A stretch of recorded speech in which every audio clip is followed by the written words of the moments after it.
5, 4, 3, 2, 1, 0.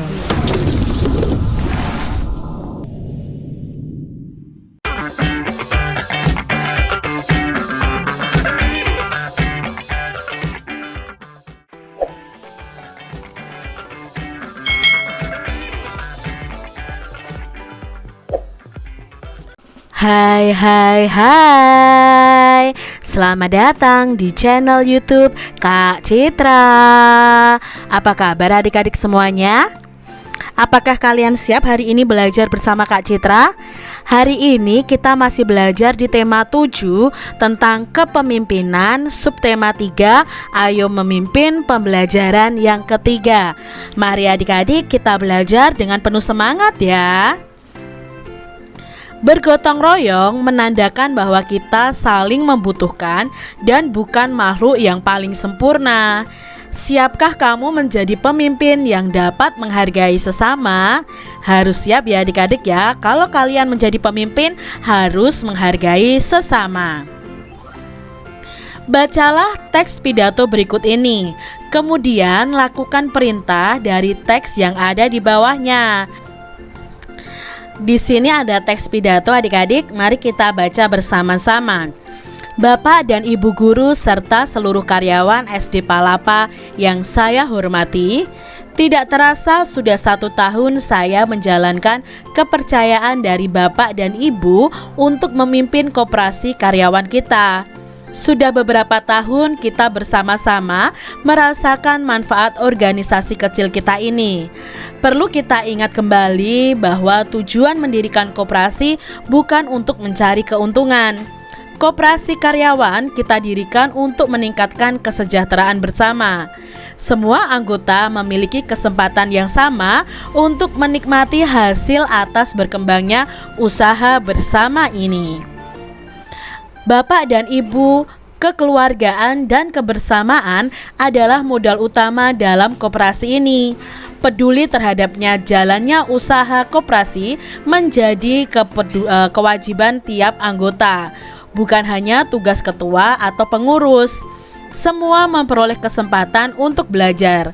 Secara mandiri, kita menetapkan jenis usaha koperasi dan menjalankannya, pengurus yang melaksanakannya, anggota yang mengawasi dan memberi masukan. Keuntungan pribadi tidak diutamakan. Justru melalui koperasi, kita mengasah kepedulian terhadap kebutuhan anggota lain. Sudah 5 tahun berjalan, semua keputusan kita tetapkan bersama secara musyawarah. Begitupun dengan keuntungan koperasi di tahun ini. Apakah keuntungan tersebut akan dibagikan kepada anggota atau akan dimasukkan kembali sebagai penambah modal, akan kita diskusikan dalam rapat besar hari ini. Bapak dan Ibu, rapat besar koperasi tidak hanya untuk anggota, namun terbuka untuk semua. Justru saya ingin semua keluarga besar SD Palapa menyaksikan proses musyawarah ini. Saya ingin semua menyaksikan bahwa banyak hal yang dapat dipelajari melalui koperasi karyawan. Saya ingin semua merasakan bahwa kesejahteraan bersama dapat diwujudkan melalui kepedulian, kekeluargaan, serta kebersamaan. Bapak dan Ibu, saya tentu berharap anggota koperasi terus bertambah. Semoga saja suatu saat nanti keluarga besar SD Palapa lengkap ada di dalamnya. Tak perlu risau memperhitungkan keuntungan pribadi, tetapi ayo kita berusaha mewujudkan kesejahteraan bersama melalui koperasi. Itu tadi adik-adik ya, pidato yang diucapkan pada waktu pertemuan koperasi. Nah adik-adik, dari teks pidato tersebut mari kita tentukan mana yang bagian pembuka, inti, dan penutup. Nah di sini Kak Citra akan menandai ya setiap bagian itu apakah termasuk dalam pembukaan, inti, atau penutup. Nah untuk yang pertama ini kita lihat di sini. Bapak dan Ibu serta seluruh karyawan SD Palapa yang saya hormati, tidak terasa sudah 1 tahun saya menjalankan kepercayaan dari Bapak Ibu untuk memimpin koperasi karyawan kita sampai akhirnya. Nah di sini ini adalah kalimat pembukaan pada pidato adik-adik. Jadi pembukaan ini itu menyinggung apa sih yang akan dibicarakan nanti dalam pidatonya. Nah, di sini kan akan membicarakan tentang koperasi karyawan. Nah, ini masuk dalam pembukaan. Lalu berikutnya adik-adik, ini adalah bagian inti karena di sini menerangkan ya dari modal utama dalam koperasi ya, jadi keuntungan dalam koperasi dan selanjutnya ini termasuk dalam inti pidato. Dan sebagian yang ini adik-adik ini masih dalam bagian inti pidato karena inti pidatonya masih menjelaskan tentang koperasi karyawan. Nah, sedangkan yang di terakhir ini kan berisi ajakan dan harapan.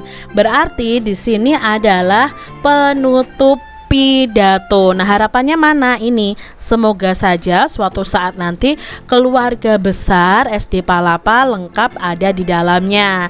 Lalu di sini ada himbauan juga, jangan memperhitungkan keuntungan pribadi. Di sini ya adik-adik ya, ini adalah bagian penutup pidato. Adik-adik, kalian bisa merancang teks pidato. Kalian dapat menggunakan teks tentang sejahtera bersama koperasi yang telah kalian baca sebagai ide. Nah, kalian bisa ya merancang teks pidato karena kalian sudah mengetahui unsur-unsur pidato. Misalnya nih adik-adik, kan unsur pidato itu ada buat topik dulu, lalu salam pembuka, lalu ada pendahuluannya. Nah, di sini Kak Citra, topiknya adalah bermusyawarah untuk kepentingan bersama. Salam pembukanya seperti ini. Assalamualaikum warahmatullahi wabarakatuh. Yang terhormat Bapak Ibu guru yang saya hormati, juga teman-teman yang saya cintai. Pada kesempatan ini saya akan menyampaikan pidato dengan topik bermusyawarah untuk kepentingan bersama. Itu salam pembukanya, berarti memberi salam kepada hadirin atau undangan. Berikutnya unsur pidato adalah pendahuluan. Nah, di sini pendahuluan yang Kak Citra cantumkan, musyawarah merupakan kegiatan membahas suatu masalah dengan tujuan agar mendapatkan solusi. Musyawarah sering juga kita lakukan dalam kehidupan sehari-hari. Sebagai contoh kecil di saat kita menentukan waktu belajar kelompok. Ini bagian dari unsur pidato pendahuluan. Lalu intinya apa? Nah, intinya di sini Kak Citra menjelaskan tentang manfaat dari musyawarah. Misalnya di sini ya, beberapa manfaat musyawarah antara lain sebagai berikut. Pertama, musyawarah melatih untuk menyuarakan pendapat atau ide. Setiap orang pasti memiliki ide atau gagasan yang dapat diungkapkan dalam memecahkan suatu permasalahan yang sedang dibahas. Kedua, melalui musyawarah masalah dapat segera terpecahkan. Dengan bermusyawarah akan bisa didapatkan beberapa jalan alternatif dalam menyelesaikan suatu permasalahan yang menyangkut kepentingan bersama. Ketiga, musyawarah dapat mengambil keputusan yang memiliki nilai keadilan. Musyawarah merupakan proses dengar pendapat yang nantinya keputusan yang diambil adalah merupakan kesepakatan bersama antar sesama anggota. Lalu manfaat musyawarah yang keempat, musyawarah ini menghasilkan keputusan yang dapat menguntungkan semua pihak. Keputusan yang diambil dalam suatu musyawarah tidak boleh merugikan salah satu pihak atau anggota dalam musyawarah. Marilah mulai sekarang kita membudayakan musyawarah dalam kehidupan sehari-hari, karena melalui musyawarah kepentingan bersama akan tetap terjaga. Musyawarah memiliki kelebihan, salah satunya adalah keputusan yang diambil ini merupakan keputusan bersama yang merupakan jalan tengah yang membuat masalah teratasi. Itu intinya. Sekarang penutup dan salam penutupnya bisa seperti ini. Dari pidato yang telah saya sampaikan di atas, maka dapat saya simpulkan tentang musyawarah untuk kepentingan bersama, yaitu pertama, musyawarah dapat melatih menyuarakan ide. Kedua, musyawarah dapat memecahkan masalah yang sedang kita hadapi. Ketiga, musyawarah dapat menghasilkan keputusan yang menguntungkan semua pihak. Keempat, musyawarah menghasilkan keputusan yang dapat menguntungkan semua pihak. Jadi ini adalah kesimpulan dari semua inti pidato adik-adik itu dimasukkan dalam penutup. Berikutnya ada salam penutup, itu ucapan terima kasih dan mohon maaf. Demikian pidato singkat ini saya sampaikan. Mohon maaf bila ada kata atau kalimat yang kurang jelas. Terima kasih. Wassalamualaikum warahmatullahi wabarakatuh. Nah, di sini contoh dari pidato adik-adik. Kalian bisa membuat pidato sesuai dengan keinginan atau imajinasi kalian masing-masing. Adik-adik, ternyata bergotong royong pun dapat dilakukan saat belajar untuk menghasilkan yang terbaik. Saat kamu melakukannya, kamu sudah belajar untuk menjadi seorang pemimpin loh. Dari teks pidato di atas, apa yang kamu ketahui tentang koperasi? Untuk yang koperasi tadi adik-adik ya. Nah, dari teks pidato di atas, koperasi itu merupakan badan usaha yang bertujuan untuk mensejahterakan anggotanya. Lalu nilai-nilai Pancasila apa sajakah yang diterapkan oleh para anggota koperasi? Nah, ini adalah nilai-nilai Pancasilanya adik-adik. Yang pertama, sila ketuhanan yang Maha Esa.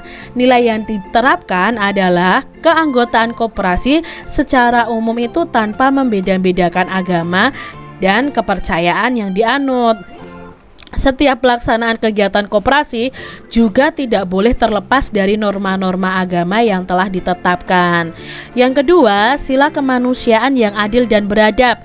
Itu semua anggota koperasi berhak mendapatkan perlakuan yang sama dan mengesampingkan perbedaan yang ada.